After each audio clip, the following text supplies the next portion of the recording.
Good afternoon, ladies and gentlemen. I think I have your attention for a few moments. As everyone could please be upstanding to welcome at the new Mr. and Mrs. Sharpe.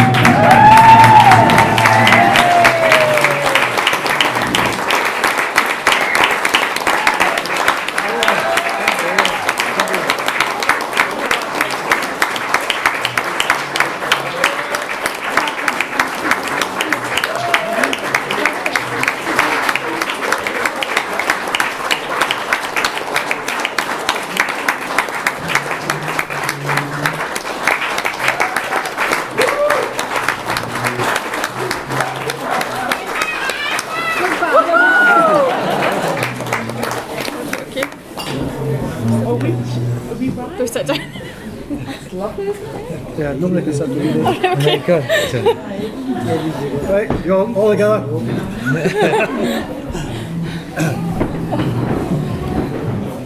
Ladies and gentlemen, we turn your attention again. Before we serve dinner, there's a couple of gentlemen who'd like to say a few words. Starting off with Father of the Bride, Thomas.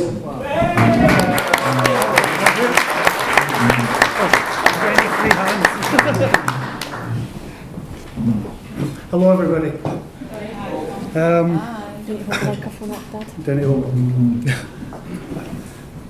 Hope this goes as well as we rehearsal.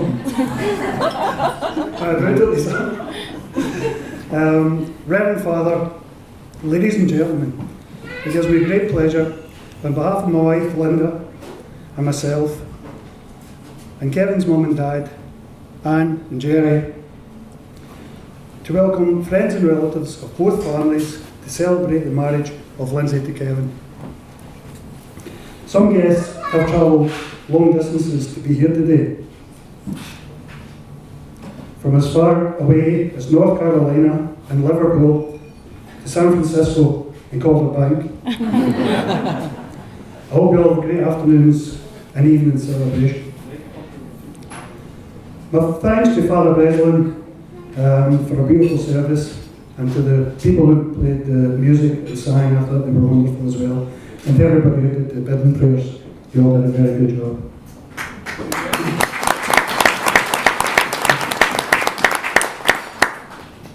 I thought the service today was beautiful, and it befitted such a beautiful bride.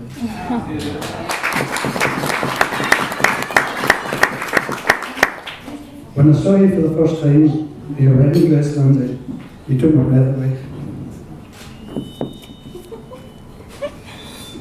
I've never seen you look so ready. That should be on the same page, by the way. I would also like to express my thanks to everybody who contributed to the preparations for today. Events such as this don't just happen. Much time and effort and effing and blinding went into making days like today a success.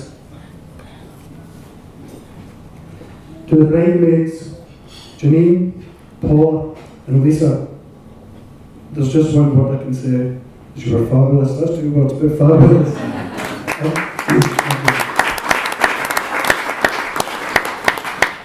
To the Fleur girls, Eva and Olivia, my favourite twins in the whole world. Well, you girls are wonderful all the time in my book.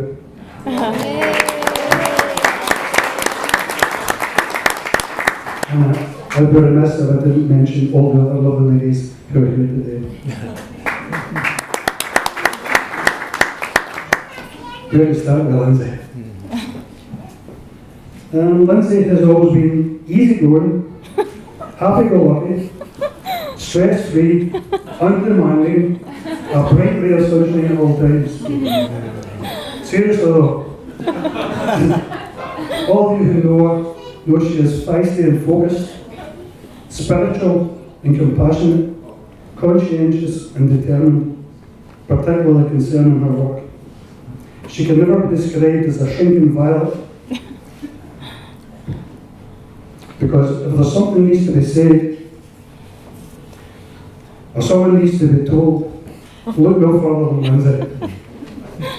There are many stories I could relate about Lynsey. Like the time she accidentally poked me in the eye and I spent 3 nights in Canningsville Hospital. I'm not going to tell you that story. Or the time I walked into the playground in primary school to find Lynsey face to a wall, kicking it and sobbing. But I can't tell you that story either, because nobody set us all off. Even Kate would be in tears. So the story I will tell you is when Lynsey was young, she was quite an athlete, and she had qualified for the final of a 150-yard sprint concerning all the local schools in the area. And sprint really was a forte.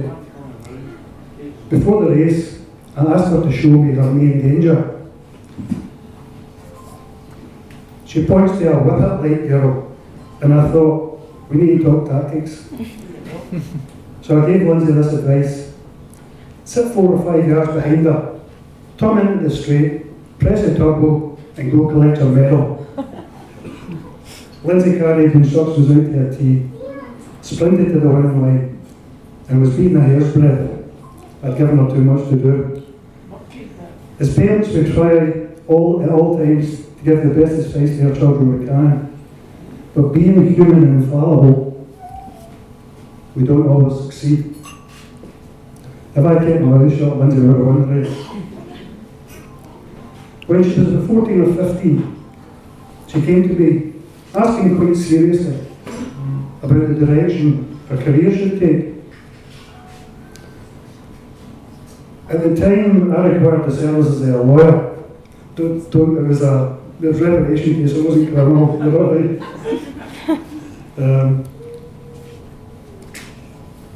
So I suggested maybe a career in law wouldn't be a bad option. Lynsey being Lynsey says, why? So I says, well, maybe to help people who are unable to help themselves. Lynsey seemed to think this was better advice than the sprinting variety. And some years later, made Lynn and I very proud parents when she received her law degree with honours. She continues to make us proud on a daily basis.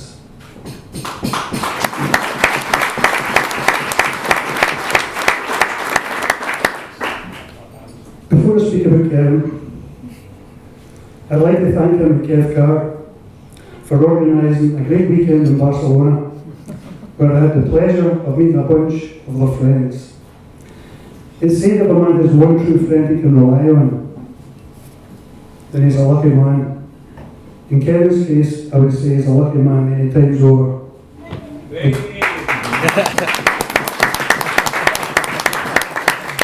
The camaraderie between them was very obvious and a joy to watch. Lads, you're all looking that. Collect a pat on the back to all of you.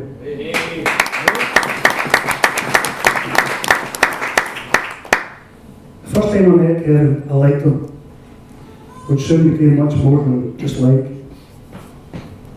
Very quickly, I realised he was a genuine, determined, hard-working man with a great sense of humour and a generous spirit. Anne and Jerry are rightly proud of him, as they are of Janine as well. However, the most important aspect about Kevin is that he loves Lynsey with all his heart, is totally committed to her, and makes no secret of that fact. As I watched their relationship develop and got to know Kevin better, there was always, to me, there was only one outcome between them, which culminated there today with their marriage. Lynn and I couldn't be happier to call Kevin son-in-law, and that Lynsey is in very capable hands, and they will love and cherish each other lavishly in equal measure. Finally, as a collector sigh of relief here. As I mentioned earlier, my advice history has a checkered past, but I offer this. Kevin, listen very carefully to what your wife tells you. Then try to decipher what it is she's really saying. Then act accordingly. Good luck with that, mate. Now, before passing you on to the best man, Kev Carr, I would like you please to stand and join me in toasting the health and much happiness to Lynsey and Kevin, the bride and groom. Right.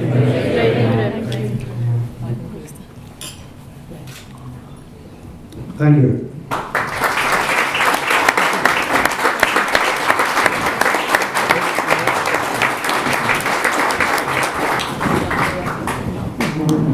Ladies and gentlemen, next to speak, unlike Thomas said, it's not just a Kevin Carr, it's man of the woman, Kevin Sharpe. Oh, sorry.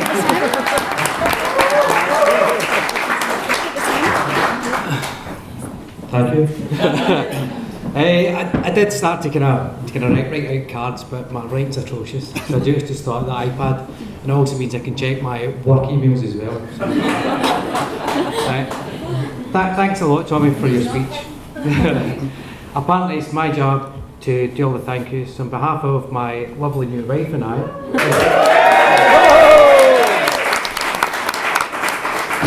I would like to welcome everyone here today and thank them for taking the time to join with us in our celebration.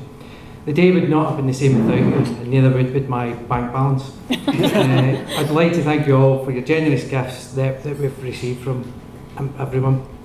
I'd also like to take this time to mention the people who can't be here today, people who have touched our lives and who still live within our hearts. So I'd like to raise a toast to absent family and friends. Absent family and friends.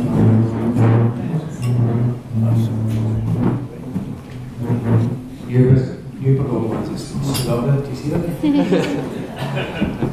I would also like to thank Father Breslin for a beautiful service and having the chapel painted for us. Thanks, Father. Thanks to both. And for all the help and support he's given us leading up to today.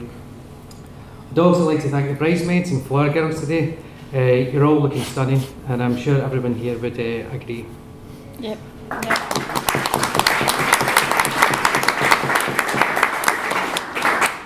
Thank you for all your love and support that you've given Lynsey over the last few years, and for keeping her calm over the last 24 hours. A job I do not envy in the slightest. And also a big thanks to Eva and Olivia. So thank you. Ushers, thanks guys for all the help in the run up to today, and thanks for being great friends throughout the years. And for giving me the slagging and roastings that I deserve. I look forward to many more years of friendship. Very good. So I'd like to raise another toast. Now remember sips, because there is only one glass of wine for it. So can I raise a toast for the bridesmaids, ushers and flower girls. Thanks for the help today. So to the helpers. For the helpers. Helpers. Help us.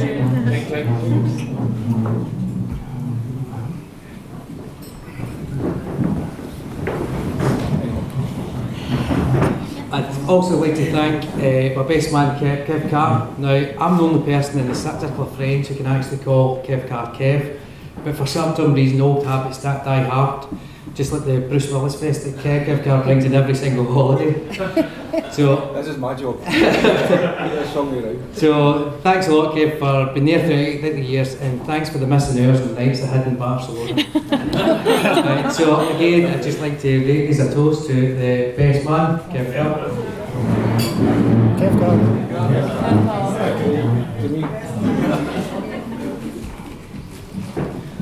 Right, now to Tommy and Linda. I genuinely could not have asked for any nicer than was. So thank you for bringing Lynsey up to be the woman that I have married today. I'd also like to thank you, both of you, for the privilege of allowing me to marry your beautiful daughter. I love Lynsey with all my heart and with everything I can do to continue to try and make her happy, and I won't let you down. I hope today does not feel like you're losing a daughter, more like you've gained a son to cook for, clean, iron and do the garden.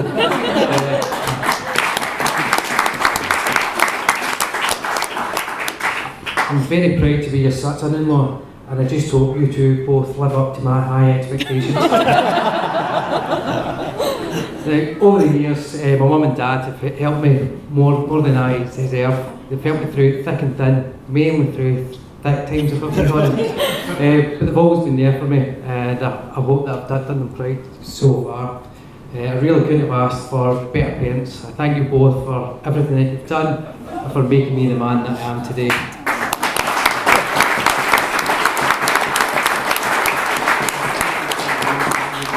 love you both dearly, and you've given me the perfect start in life, and I wouldn't change anything for the world.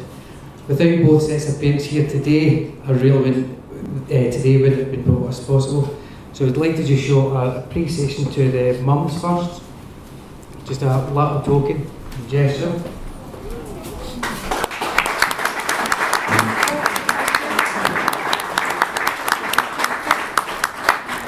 And the dads, you just get a thanks. So, Johnny, another little toast. So to the mums and dads, the toast. Mums and dads. Mums and dads. Mums and dads. Cheers. You're at the house, right? That's very good. Now, unfortunately, both Lynsey and I's grannies can't be with us today. However, there's still one special female who looks after us and always has a story to tell, Nana. So, Nana, thank you for being there for us, to give us advice and always be there with a loving, hugging kiss. And again, we've just got a small token just of appreciation for her always being there for us.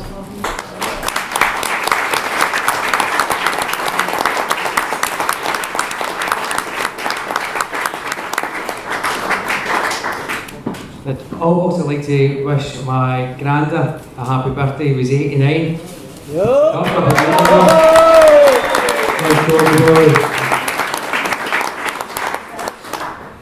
Now to the women who stole the show today and who stolen my heart.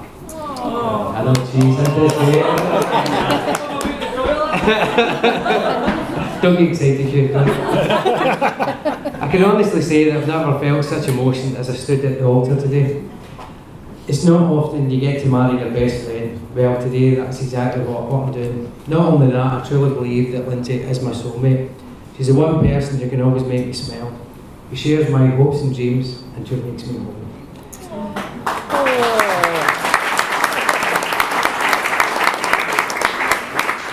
We have a pretty intensive relationship where we spend most of our free time together. Although we both have different interests, our main interests are each other and planning our future together. Well, Lynsey plans it, I go along with it. I save, she spends it. So, you get what I mean. If I had to single out one thing about why I love Lynsey, it would be the fact that she makes me happier than I ever dreamed I could ever be. Excellent.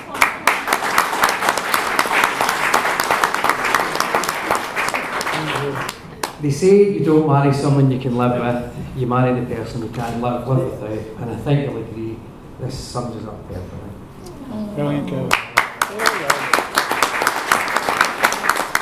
Now, just a little bit of background. I always remember our first Lifeline date, which was organised by Lisa and Strog. It was Greece. Now, up till a year ago, I didn't know that Lynsey wasn't too impressed because I chose Greece. Now, any of you that know Lynsey will know why. But anyway. So it was already an uphill struggle. However, to make matters worse, I was hungover that day. I was away with work to Southampton for a boozy weekend. So it didn't go too well, but fortunately she did agree to have another date. They went from strength to strength. I remember coming home in the car after our second date, and I thought even then that I'm going to marry you. I wanted to say that at the time, but I didn't want to appear like a stalker or a candidate. But I knew then she was special. And I remember the slagging I got from the lads, and I revealed to get butterflies every time I thought about Lynsey. I won't be mentioning that. Thank you, Lynsey. Thank you for making me your husband and the happiest man alive today.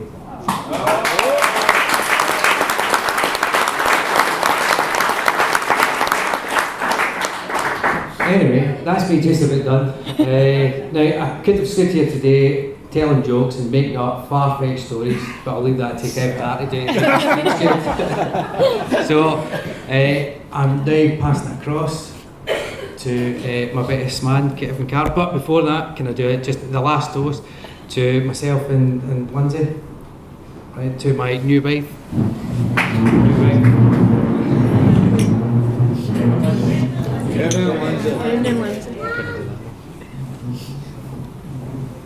That's it.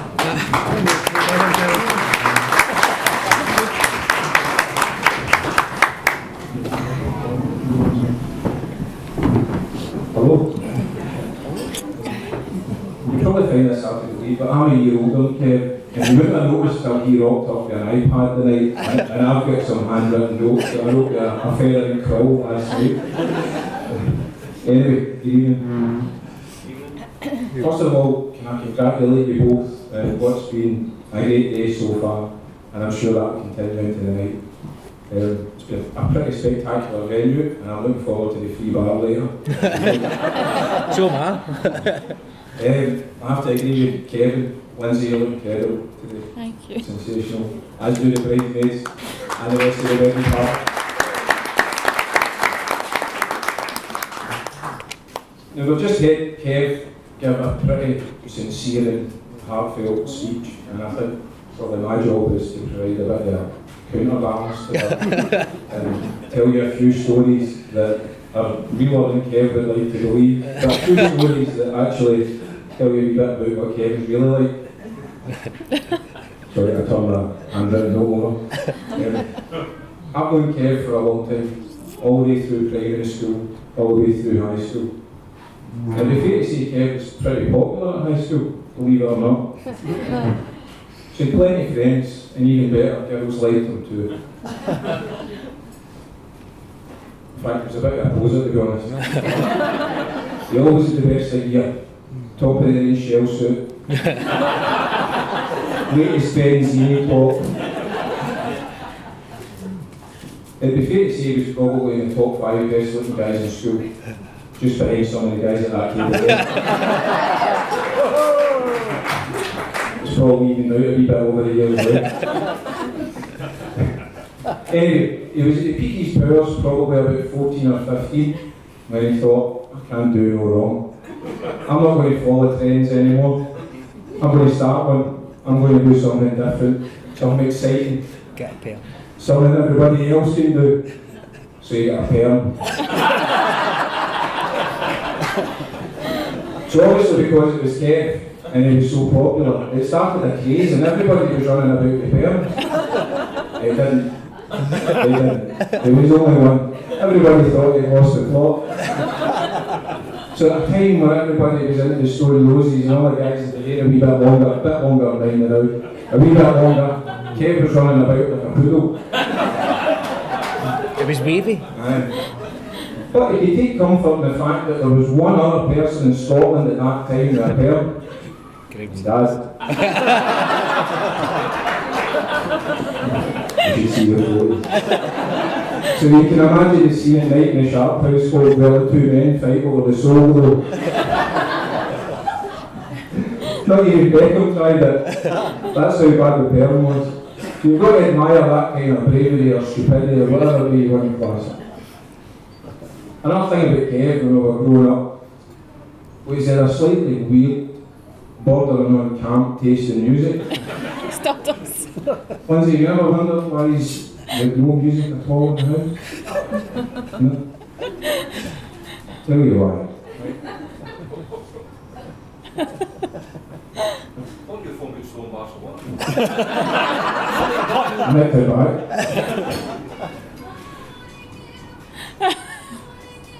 Nobody knows. Who to make it? Steps. You Tragedy. hear it? That's a classic. For those of you that can't hear it, the speaker's even better. Oh, even better. It's not working. Anyway, as I said, Kevin has no music at all in the house. It was bordering on strange. Lynsey, it's very weird. Yes. Well, the reason he doesn't get music in the house is because of this. This is lights. For those of you who can't hear it, it's steps. For the rest of us, we discovered Kevin's love of steps about, there we go. There we go.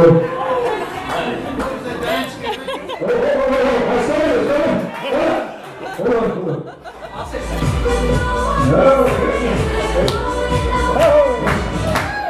So we discovered Kevin's love of steps about 3 in the morning in the AA, but they would put the cheesy music on to clear the place. But it never cleared the place because Kevin was straight on the dance floor. More worrying for us was he knew every dance move. And as I tell you later, every step song has a dance routine. So, one last time. We'll do it later on. Let's go. Okay. Come on, just one last time. You're just married, really married. Show me one last time. Did you know this? He's not going to show. Okay, we'll save it for the first dance because I'm pretty confident it's Reach for the Stars. That's S Club 7. I told you, it's slightly can't taste the music, it's just the But wait, so Lynsey thankfully doesn't have any music in her house because that's the type of Jesus Christ.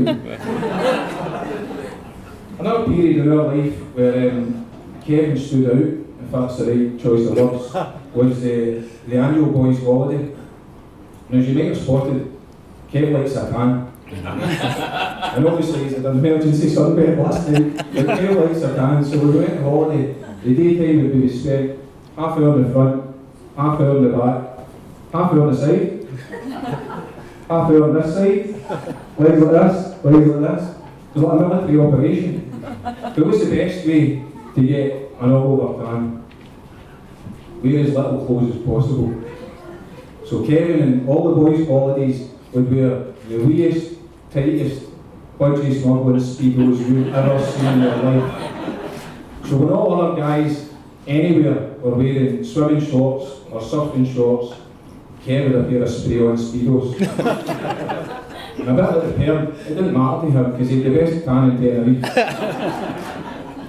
So, as you were talking about my Bruce Willis test earlier, I've got you a present for your honeymoon. There you go. If you can pass them along.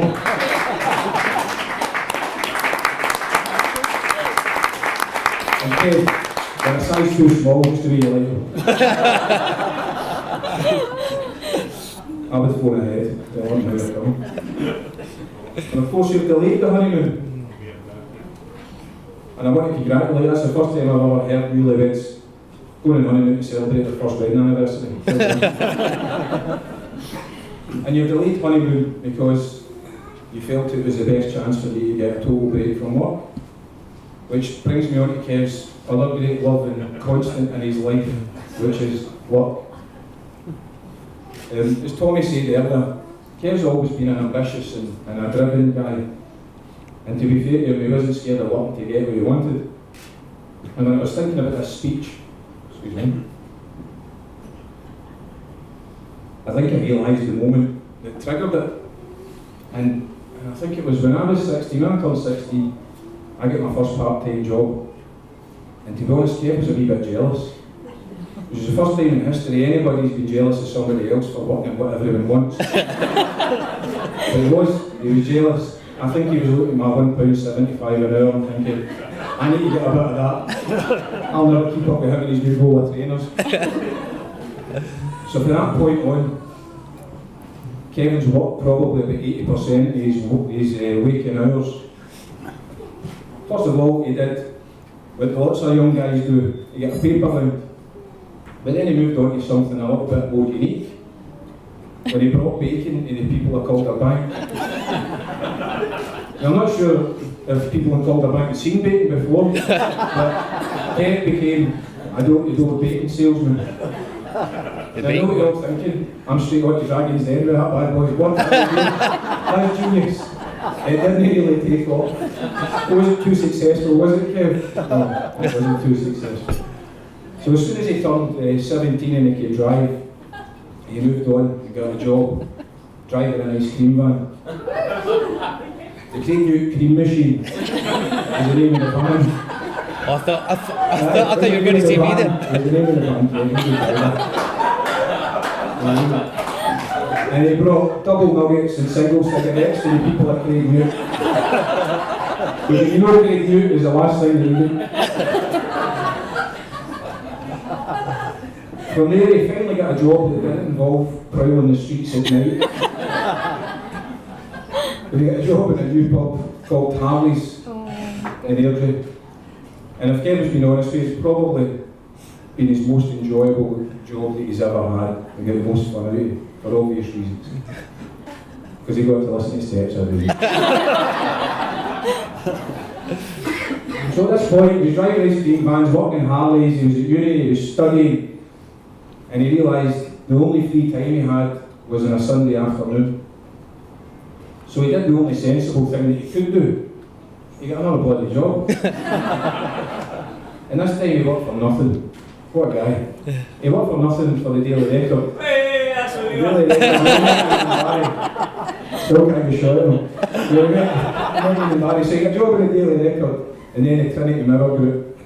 But to be fair to him, he said the Sunday shift was always a swoosh. Because all they did was sit and listen to voicemail messages all day. Topical guy, for God's sake.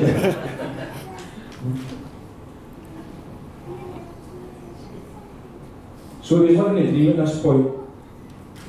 Lots of jobs, lots of money, nice cars, still living in the penthouse suite called a bank. Which is the reason why it took him about 20 years to move out after everybody else had moved from home. Kev didn't want to go. So now he's only got one job, but he's still doing the same hours. So if you see him later on at night, as I hinted earlier, and he's got a wee bit emotional and a wee bit teary, it's a wee bit to do with the wedding and a wee bit to do with the fact that it's the longest he's ever been away from his laptop.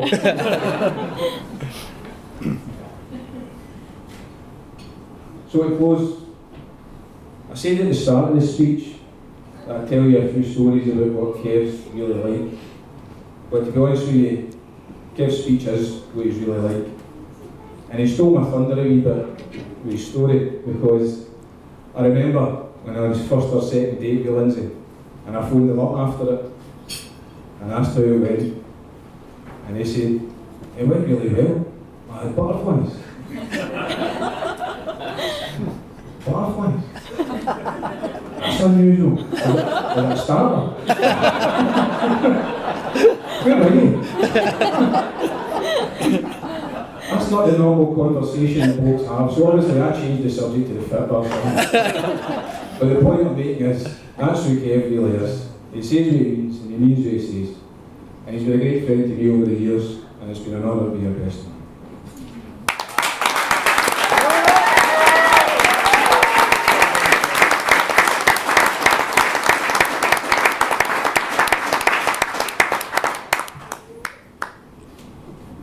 I think I can also speak on behalf of my mates and probably your family today when I say that we genuinely didn't think that we'd see the day when you get married. And I hope your granddad doesn't mind me saying this, but when we were in the chapel the day, he said to me, it looks like we lost our pet. And he did. But I think the day confirms that you were right in waiting, because Lynsey was worth waiting on.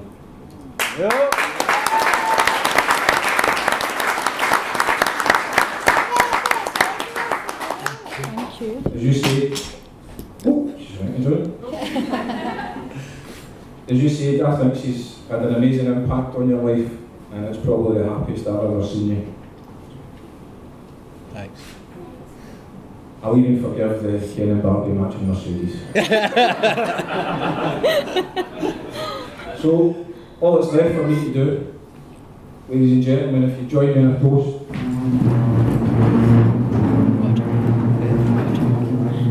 It's a lifetime of love and happiness.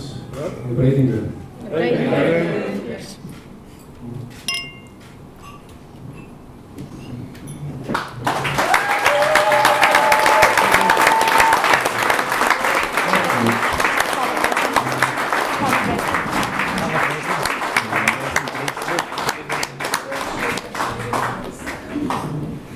Sorry, Uncle over.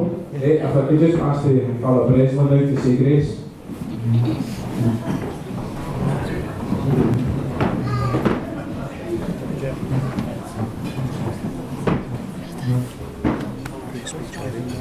thought it was nice and 2:30. In the Father, and the Son, and the Holy Spirit. Amen. Bless us, O Lord, with these thy gifts which we're about to receive from thy goodness, through Christ our Lord. Amen. Amen. Buen appetito. Yeah. Thank you.